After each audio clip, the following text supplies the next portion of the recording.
Hey friend, I'm so glad you're here today. We are talking about pelvic floor health. Now, what might this have to do with nutrition? I'm so glad you asked. It actually has a lot to do with nutrition. Everything that's going on down in that arena is all interconnected and related. And so I thought no one better than to bring on my friend, Dr. Desiree Cassell, who is a doctor of physical therapy specializing in women's health and pelvic floor health. Bring her on the show and let's talk about what we can do. You will find in this episode that we talk about a lot of the things that are so common, especially for women. Like as we get older, we tend to pee our pants. Like I know when I jump rope, got to be prepared because that's there's just side effects to it after having kids. And what's funny is I guess what's not funny, but what's interesting is a lot of that narrative has become normal. Like, oh, post pregnancy, we just pee our pants. Oh, like I'm getting older. This is just a part of getting older. And what I love about what Desiree's doing is she's actually countering that. She's saying, hey, guess what? While it's common, it's actually not normal for us to lose continence within our pelvic floor. And there are things we can do to strengthen it. So I'm really excited that she's here. It's going to help us better understand how to take care of our whole body. And what's cool is that like our whole body, it's all connected. And when we do some of the things she's talking about, it actually impacts your nutrition and how your mental health is going and what's happening with your poop report and the biofeedback that we talk about on this show. So there's lots that you're going to take away from today's episode. I am so glad you're here. Without further ado, let's go ahead and roll in to this episode with Dr. Desiree Cassell. Hey, I'm Jess, host of the Fuel Your Awesome podcast. I overcame an eating disorder in my early 20s with a mix of faith and empowered eating. Now, I get to partner with food and fitness to create this energy level that can keep up with everything I value, like being a mama, a wife, and a champion for amazing humans like you. The best part, we are flipping the script on what aging healthy looks like, embracing grit, grace, and contagious confidence. Here, nutrition science meets mindset glow-ups to create a health approach that amplifies every area of your life. I have always believed health should be a launching pad, not a glass ceiling, and I'm here to help you make that shift too. This isn't a quick fix, my friend. It's your weekly recharge. Think audio coffee with an edge, served by me and my expert guests to challenge the status quo of health and empower you to fuel your awesome. Well, Desiree, thank you so much for being here today. I'm so glad you're on the show. Yeah, thank you so much for having me. I've been so looking forward to this. Now, you live in one of my favorite towns, Los Alamos. Are you born and raised from Los Alamos, New Mexico? Yes. Okay. Yeah, What's your favorite born and part? raised. The mountains, for sure. I mean, just being in a small town in the mountains, it is by far my favorite. I was in Albuquerque for 12 years before we moved back. And every time I'd come visit my parents, I was just like, oh, the fresh air, the mountains, I just miss this. And obviously, so I have three kids. And once they started getting a little older, we were like, well, maybe we don't really want to have the kids go through and that age where my daughter wants to go ride her bike around. And I'm like, ooh, I don't really know. So we were just ready to get into a smaller, safer town, and the schools are great up here. So yeah, my family's up here. Lots of reasons, but I love the mountains. I think that's probably my biggest Oh, reason yeah. thing I love. So those who don't know Los Alamos is this little tiny town that like sits just completely surrounded by mountains. There's like one road in and one road out. And it is just so beautiful. And I think one of my favorite parts is that my parents live up there. So I'm up there often. But the wildlife is wild. I mean, they've had mountain lions in their backyard, bears. It's just crazy. It is. It's nuts. I think that that's also one of my favorite things, which I think if you ask a lot of other people that live here, that might be their least favorite thing, Sure. specifically like the deer. There are more deer here. Like I So see more many. deer in my yard than squirrels. Like there's just deer everywhere, It's so which my crazy. kids love. We love. And yeah, I mean, if you don't know Los Alamos, I like to tell everyone now, like it's Oppenheimer, right? Like if Mhm. Oppenheimer came out. So now I think people get a little sense of what Los Alamos is about, and that is why it is kind of a hidden little gem secret Sure. town, but it is. The wildlife's so fun. That's so Got to be great. careful though. Now I we have to worry know. about mountain lions instead of crazy creepers in Albuquerque, I so it's a know. trade-off. is a trade-off. I know when my parents watch the kids, I'm like, do not let them go outside by themselves. You know, I get like in the backyard. The front yard's fine, but not the backyard. Yeah. Oh man. Well, I'm with you. I could talk about the mountains all day, but that's not what we're here to talk about. We're going to be talking today about pelvic floor health and nutrition. And so I guess just to start off, Desiree, can you give us a background of like what is the pelvic floor and why do we need to know about it, especially as women? Oh, yes, totally. Great question. So, the pelvic floor, if you don't know what it is a bowl of the pelvis. I should have my pelvic model with me. Um, but it is like, imagine that pelvic girdle. Your pelvic floor is that sling of muscles in between the sit bones that really just creates like a hammock for everything in the abdominal cavity, your organs, your intestines, and especially for women, obviously who, we have so many reasons why the pelvic floor is so important. I feel like one thing to know is everyone does have a pelvic floor because that's also something people are like, oh, do men also have a pelvic floor? Hmm. Yes, everybody has one. It's just that women have 3 holes in their pelvic floor instead of 2. And so really, it creates that support for everything, including the organs, but the pelvic girdle, the hips, the spine. And it's really there to help prevent leaking and or incontinence, pelvic organ prolapse, when those organs are starting to shift and fall down. And as women, especially, whether you're a mom or not, whether you've given birth or not, we have cycles, and those cycles really mess with everything in that space. As I'm sure if you're a woman, you're aware, right? Like if you have your time of the month, it might be you have more constipation, or maybe you have more irritable gut symptoms. You might even have like little low menstrual cramp feelings. And so I don't want to go too much on a tangent because I know we have so many other questions that might touch on some of this, but some of the things that I do think as women that I think every woman should know is that pelvic floor causes so much of the symptoms that we just accept as normal. Hmm. And that was one of the biggest aha moments for me, because being a mom, I was peeing my pants after my first kid. Like I was 20, I had a kid really young. And so I had no idea. I was just like, oh, now I pee myself and I can't go jump on the trampoline. Yeah. And my mom was even like, yep, welcome to mom life. That's why Hmm. I haven't been jumping on the trampoline with you guys for years. And Yeah. so I just accepted it. And I was just like, oh, okay, yeah, this is it. And so, yeah, going through PT school and just learning there was a different way, and I even still was like, that's not going to be my specialty, but I'm going to put this to the test on myself and really just try to restore my own system.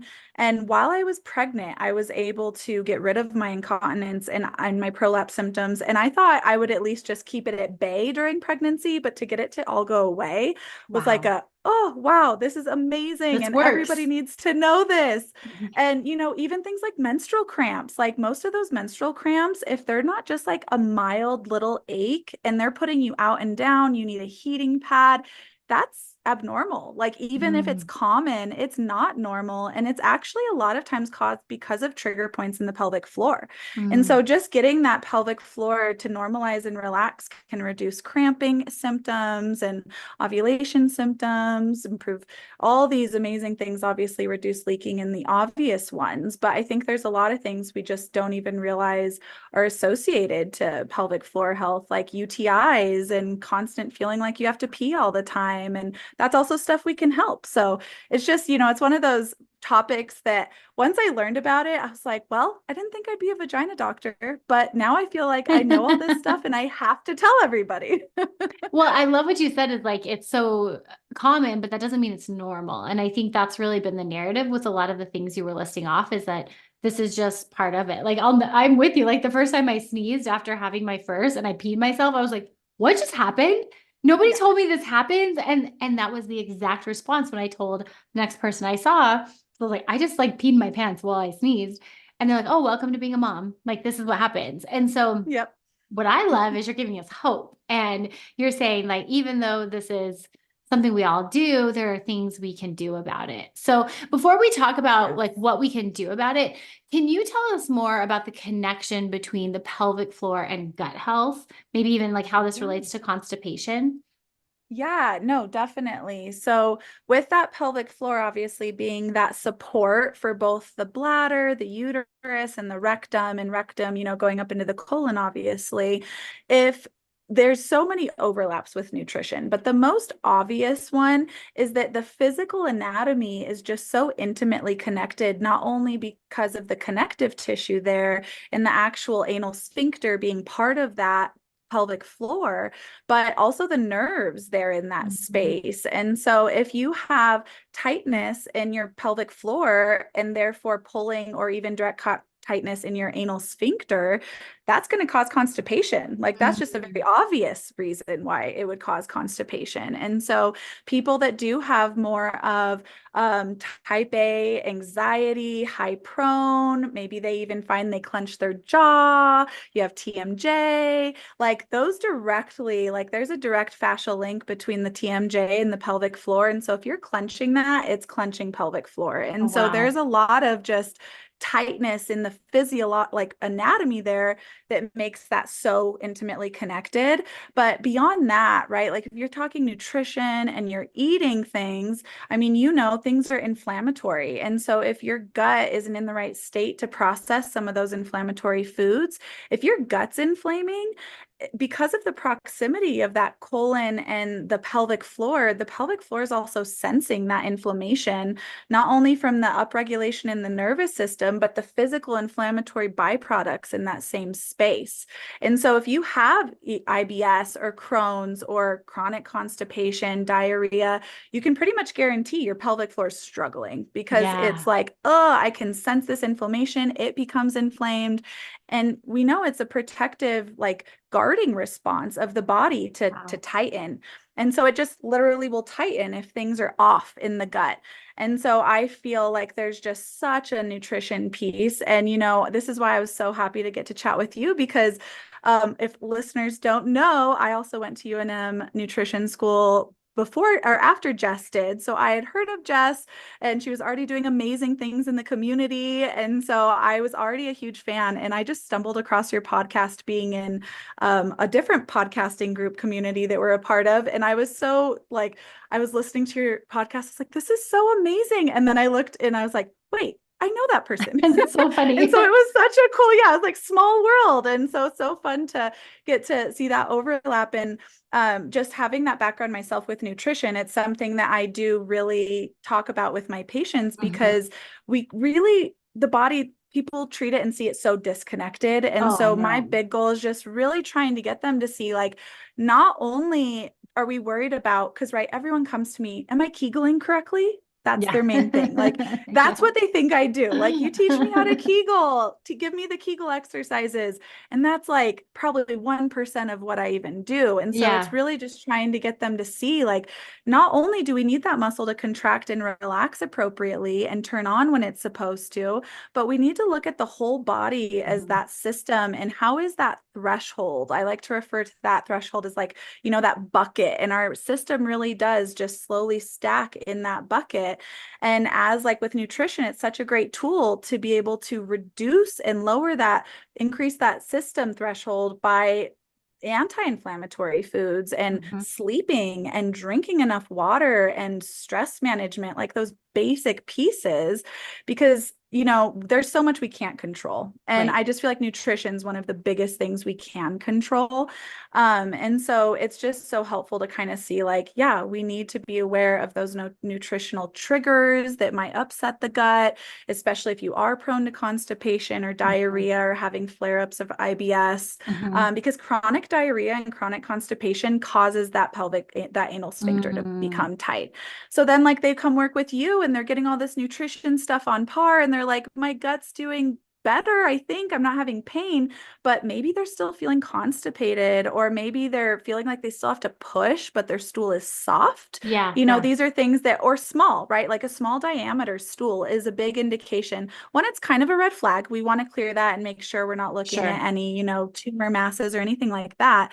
But very typically I see this where it's just because that anal sphincter is so tight and the stool is healthy and it's soft. So it actually squishes through that smaller hole and Yeah. comes out as a whole connected piece, but they had to push to get it out and it's coming out small. And so that's usually a pretty big indicator that that anal sphincter space is just too tight and congested. And so Okay. there is just such an overlap there. Yeah, yeah, that's so incredible. Well, I love your point too that like the body's not disconnected. And I think more and more that's a topic that people are talking about. But it's a simple thought, but it's one that really is complex, right? Because it's like, oh, you mean to treat my constipation? I don't just increase fiber and fluid. Now I need to work on pelvic floor and my stress and my sleep. And like, I think sometimes it can be really overwhelming because while we're trying to manage our constipation, we're also doing all the things, right? And so, can you tell us a few things that we can do? Like, what do you do with a patient that walks in? Like, is it physical exercises? Like, beyond some of the nutrition stuff, what is it that you do to help them strengthen or improve their pelvic floor health? Yeah. So my number one tip is breath work. So breath work is something that I feel like, people hear and they're like, oh yeah, there's someone talking about breath work again. Like, what is the big deal here? And I was one of them. Like, I was like, okay, we breathe. And like, to just give you an example of like how amazing this breath work piece is. And I'll tell you why it is and what it does in a minute. But I just had this experience. I had just done my like training in pelvic floor and I started at a clinic in Albuquerque doing outpatient PT, doing women's health with no mentors. So I was just basically on my own, winging it. And the clinic sent me out to get trained. They're like, you do you. And I had my first patient was coming in for constipation and pelvic pain. And pelvic pain, causing limitations with sexual intercourse. Like she was avoiding it and it was just so Yeah. painful. So I was very intimidated. I'm like, okay, this isn't just leaking. Like, let's see what I Yeah. can do here. I really don't know. And I just gave her breath work. Like I just started working on the breath work with her. And she came in. We didn't even do a vaginal assessment yet because she was like 9 out of 10 pain. I was like, okay, we're not going to even touch things yet. And so just going over the breath work with her and she left and I felt very like, oh, poor thing. I really need to learn more so I can help her. Yeah. But she came back with like zero pain. She was Oh, like, the breath wow. work, it's so amazing. I've been in pain for 10 years. And I was just, that was my like, oh, This okay, works. cool. Yeah, this is awesome because the breath work really is the key to restoring your pelvic floor health and your core in general. So if you're seeing it as a disconnected system, hopefully beyond today's episode, you'll realize that pelvic floor is the core, right? So your Mhm. pelvic floor is that floor of the core, your deep abdominal wall, that TA transverse abdominal wall wraps like a corset in the abs. So we're not even talking rectus six-pack ab muscle here. And then we've got the diaphragm on the top and we've got little multifidi in the back. So that's our 4 muscle groups that create that core system. So when it comes to core work or engaging your core or restoring and healing your core, the first step is just getting that whole system to work together Oh, and wow. function correctly. Which breath And work so does. that's yeah, because the roof is the diaphragm. So the roof of your core Um, is the diaphragm.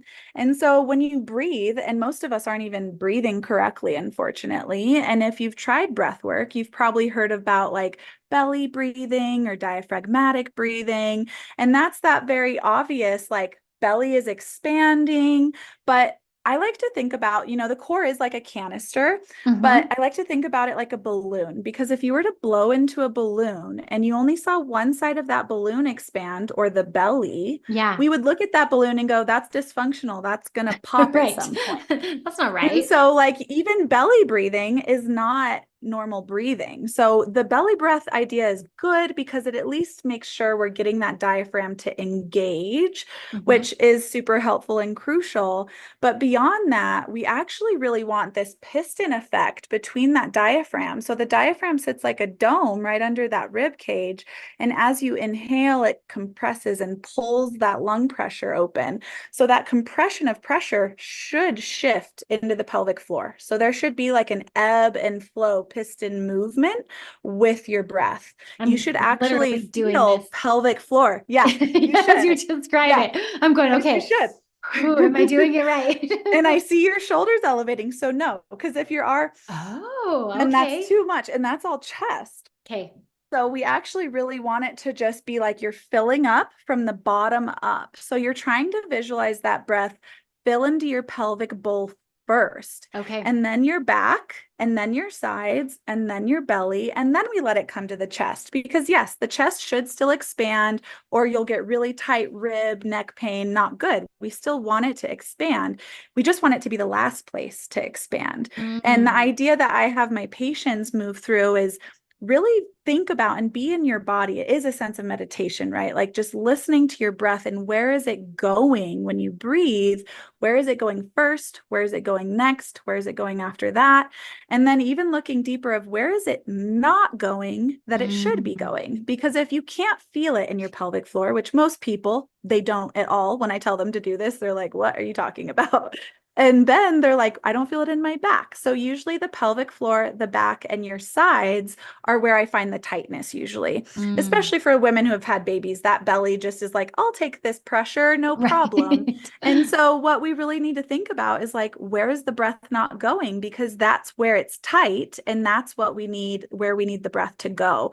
Because not only is that normal core control, it's also pressure management. And Hmm. pressure management is one of the things that is really, I think, the biggest job of the core, because when you're mismanaging pressure, that's when we see leaking. It's not always just because of weak muscles. It might be because you're holding your breath and just compressing down onto the Oh, pelvic floor. interesting. And so we also see hemorrhoids, pelvic organ prolapse, hernias, disc prolapse. Like these are all too much pressure, like signs of too much pressure. So we really need to have that piston movement with our breath, especially during like exercise when we're Hmm. lifting and moving, so that we do reduce risk of prolapse and leaking and hemorrhoids and hernias and all those not fun things that we really want to avoid. And Yeah. pain, obviously, but I think that, that breath work, not only because of the physical stretch, because that pressure of the breath comes in and literally acts like a massage to the muscles. So if you Mm. can get that breath deep enough, it's physically stretching that tight pelvic floor, stretching your back open. So if you have back pain, tailbone pain, like you want to get that breath into those spaces, because if you have pain, we know things are guarding and tight around that Ah. space. And so that breath literally just goes in and opens and stretches and relaxes it out. But beyond that, if we talk about the diaphragm, that diaphragm is tapped into our parasympathetic nervous system.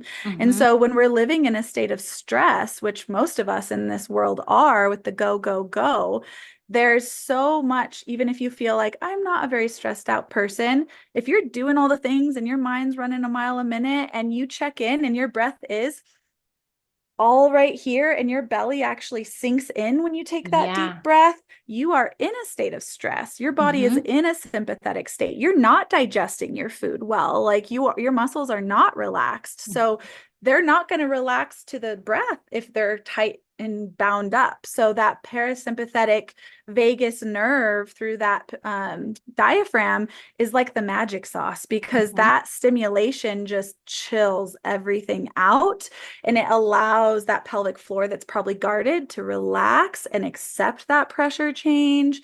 So I could talk about the breath all day long, but the breath It's work so really good. is like, it's so good.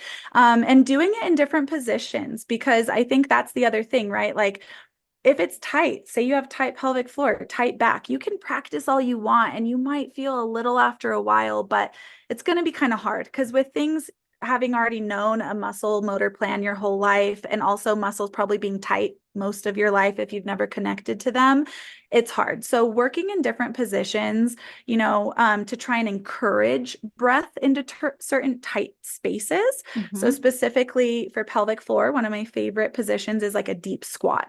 So most of Hmm. these are like yoga poses. If you were to just drop down into a deep squat, it should be that type of squat that you can just sit and relax. You're not holding any tension. You're not trying to hold a squat. You're just dropping like you're sitting into a squat to pee or something like Hmm. that, right? So Hmm. you shouldn't be holding any tension when you're doing your breath work.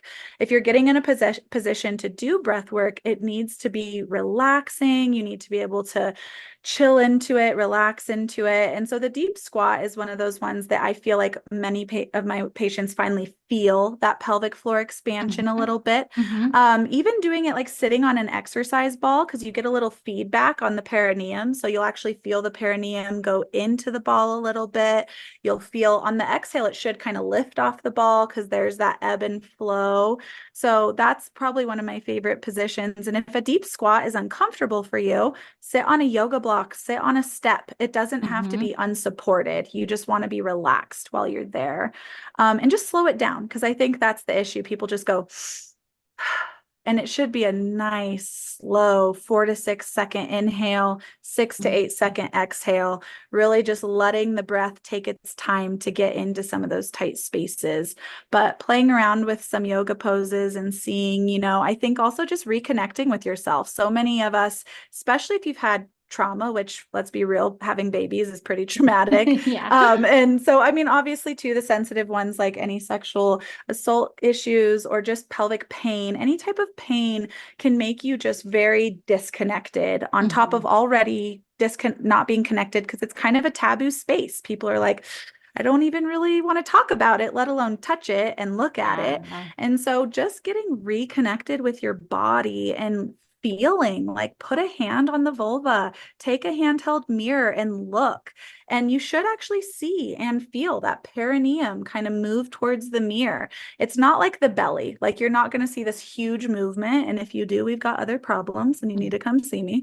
But it's a little tiny ebb and flow, right? You should feel and see a tiny shift on that inhale, and it should Mhm. kind of recoil back up on that exhale. So just some of those tips can be so helpful with reconnecting and getting that motor control back into your body and just breathing things open. Because especially with things like constipation, I find that it usually is also related to tailbone pain or an old tailbone injury, or you have urinary urgency, UTIs, things that are making the system just inflamed. So Mhm. getting that breath into that tight space of the tailbone and really opening the anal sphincter area and even visualizing it kind of blooming open, as we say, can be so helpful for things like constipation, and especially if you're feeling any pelvic pain or issues with bowel movements or sitting. That's so good. But So lots of good. tips. Yeah. Yeah, that's so good. Is there a certain amount of time that someone should be practicing this breath work? Is there like Yeah. something, some benchmark we can look for?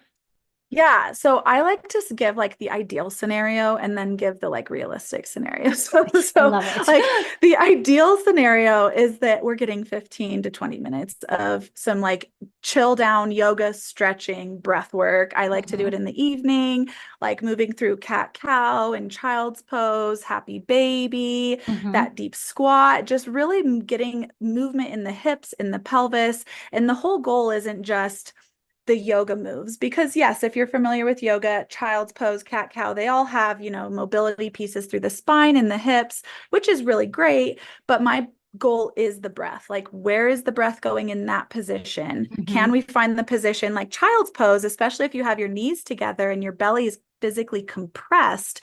That's usually when people feel it in the back. So Mm. just kind of finding those positions where, oh, now I feel it in my back, or oh, now I feel it in my sides. So I think playing around with that daily is just great for mental health, whole body flexibility, and all of that.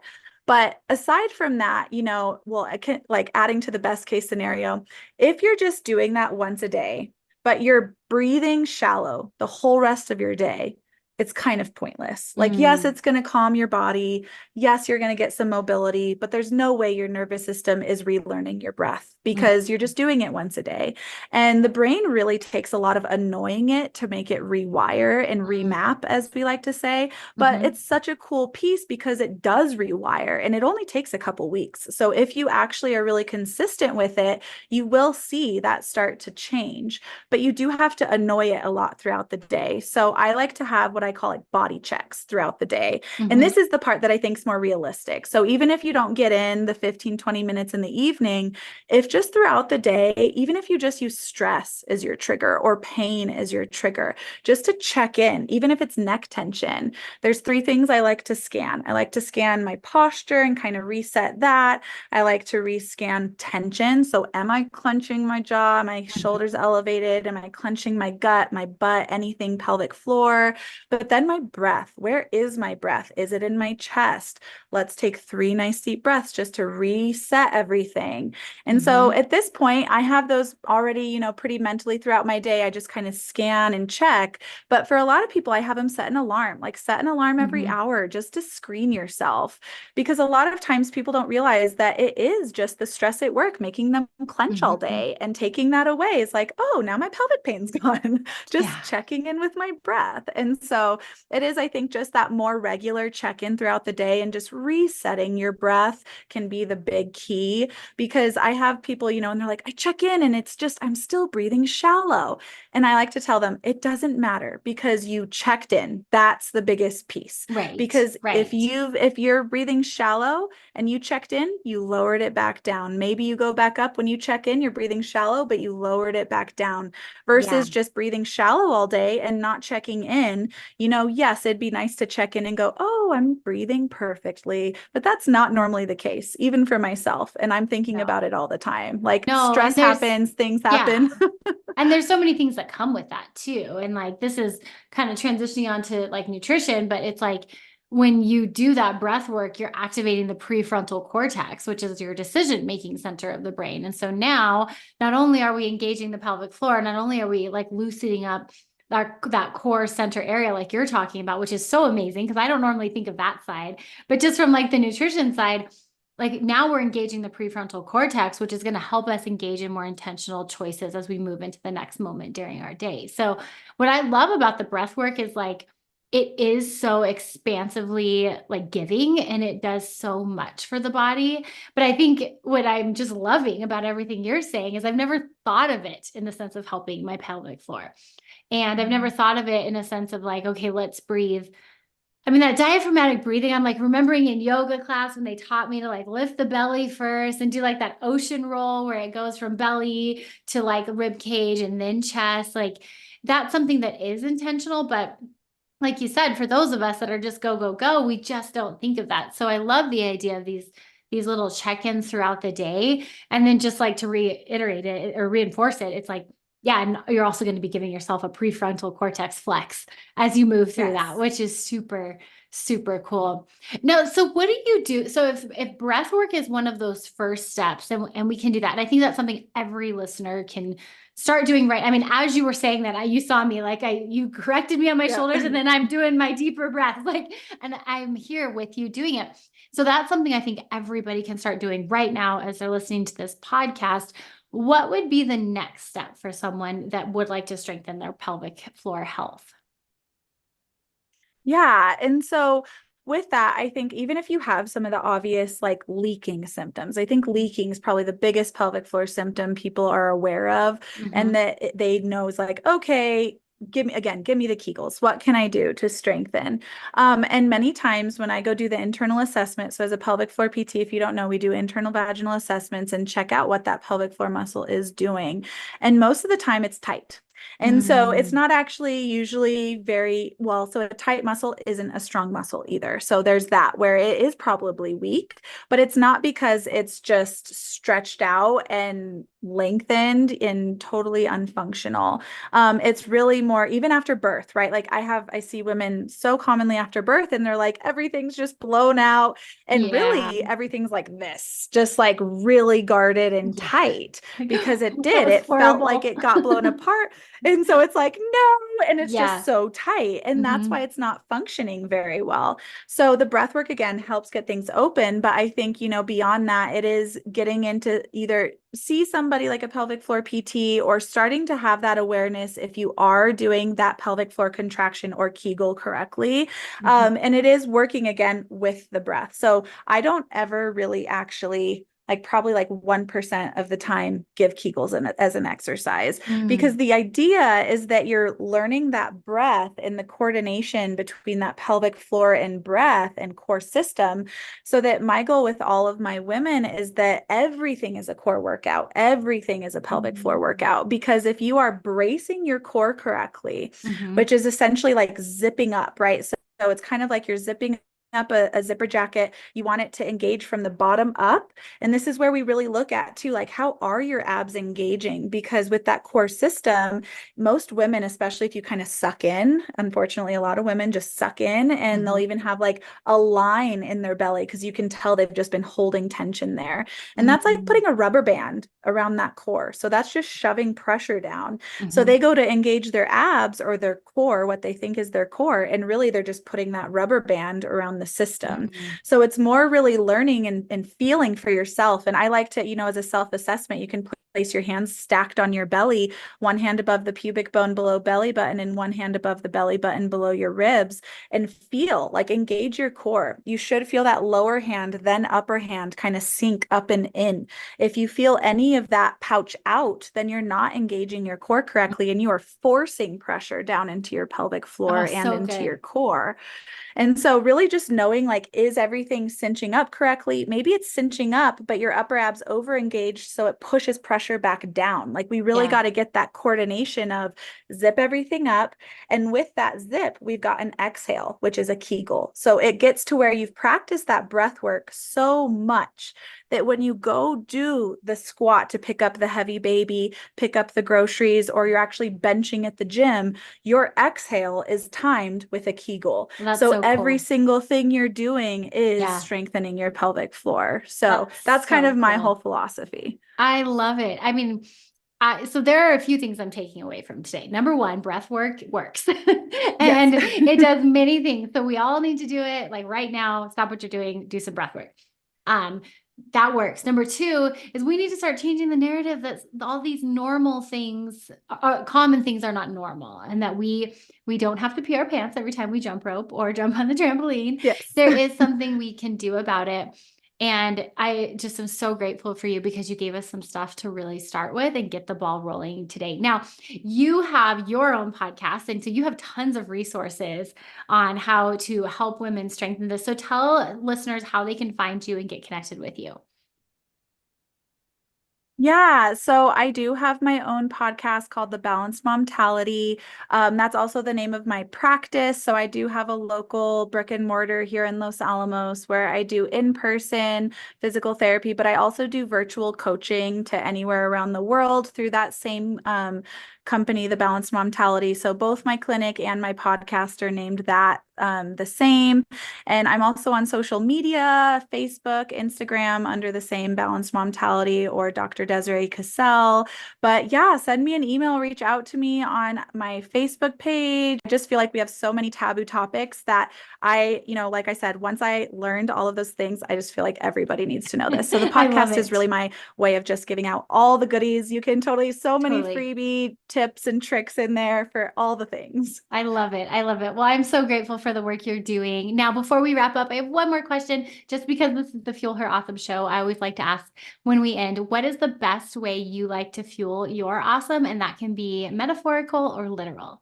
Oh, so many things. I have to say right now, protein. I am just like big on my protein binge, and I know you're huge on protein too. So I've just been, obviously exercise for me is huge and that's like a necessity for me, but I've gotten that pretty well rounded now and I'm trying to hone in on my nutrition, and protein's my big thing that I'm just counting those protein grams. I'm really feeling like a whole new woman when I get enough protein. It's a game changer for sure. It's a game changer. Well, Desiree, thank you so much for being here today. We're going to link everything to get connected with you in the show notes. And yeah, I'm just super grateful for you. And I will tell you, I will breathe different for the rest of the day because of this episode. Love it. Thanks so much for having me. It was such a blast. I am so glad you stopped by. I know you're leaving today with so much insight, but let's make it actionable. Take a moment right now to choose one key takeaway and write it down.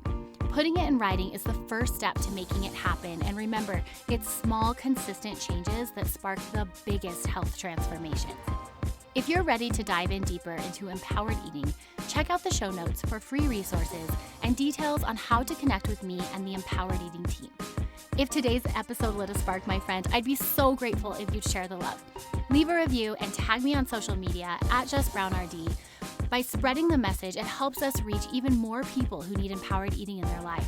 And don't forget to hit that subscribe button so you're always in the loop. Until next time, my friend, I hope you have a beautiful day. Cheers and happy eating.